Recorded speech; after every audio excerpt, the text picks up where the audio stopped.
today's lesson, we have to talk about how we can multiply exponents that have the same base. So let's teach you a little bit of vocabulary, so that way when I want to direct your attention to something, you'll know where to look.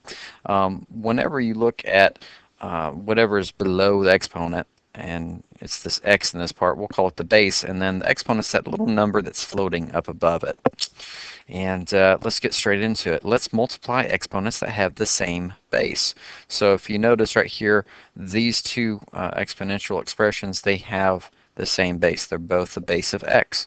So how do we do this? Well, it's a pretty simple rule. First off, keep the base the same. So since they're both x's, we'll write an x for our answer.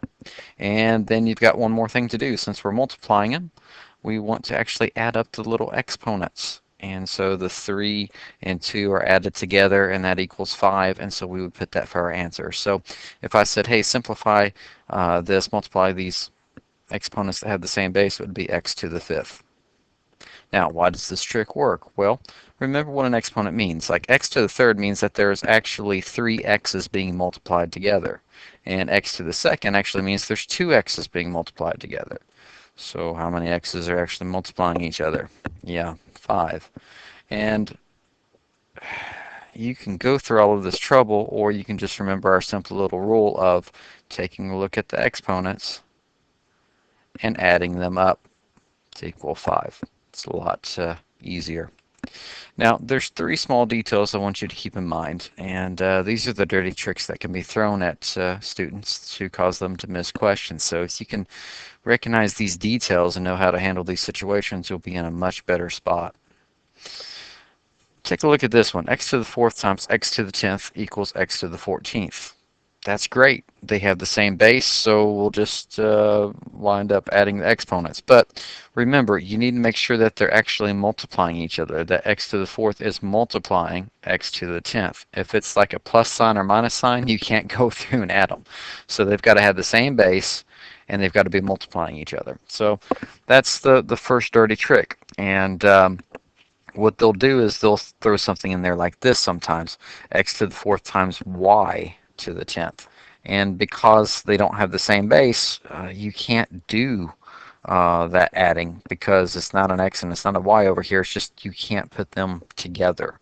And so what you would wind up doing is literally writing them right beside each other. X to the 4th, it's written right here, and then y to the 10th is just shoved right over next to it. In reality, they're still multiplying each other, and it's just our way of saying, hey, we can't do anything else with it. Now, the second trick, though, that comes up is a lot of times they don't put an exponent beside the variable. They'll just leave it blank. They'll leave it as nothing.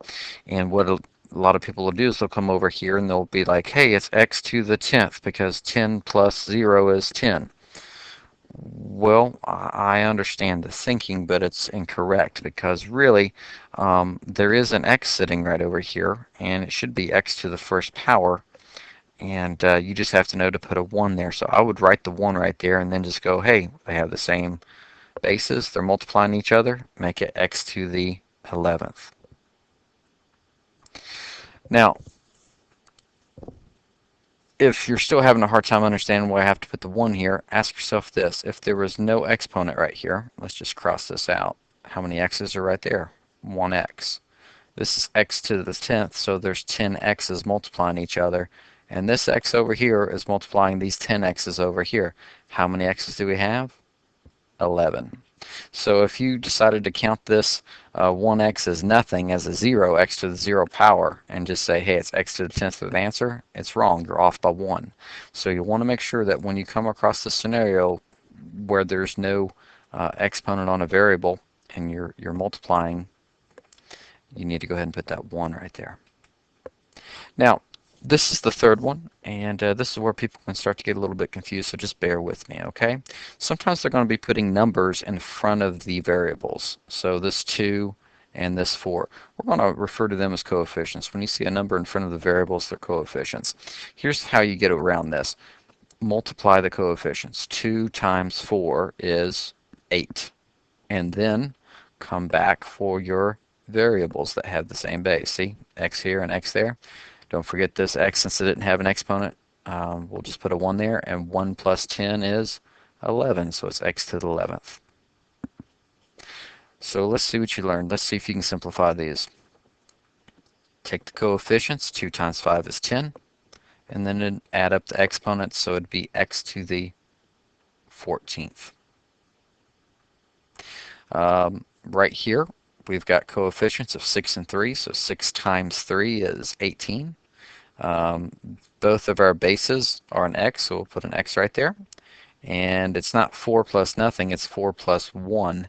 So it's x to the 5th there. Okay, that's the reason I'm saying you need to put that 1 right there. Let's take a look at this one. This one's different. We don't have variables in there. Well, the base here is a 6, and the base right here is a 3. So they don't have the same base. Sorry, there's nothing else we can really do, at least for this brief exercises. Now, let's see what you learned looking at this one. 2y to the 4th times 5x to the 10th. Now, you can multiply the coefficients and be going along great, but then you'll notice that the bases are different. So really just let it sit. There's not much else we can do there at this point with your education level. Now, what about down here? Are the bases the same? Or are they multiplying each other? Well, 3 to the 103rd power.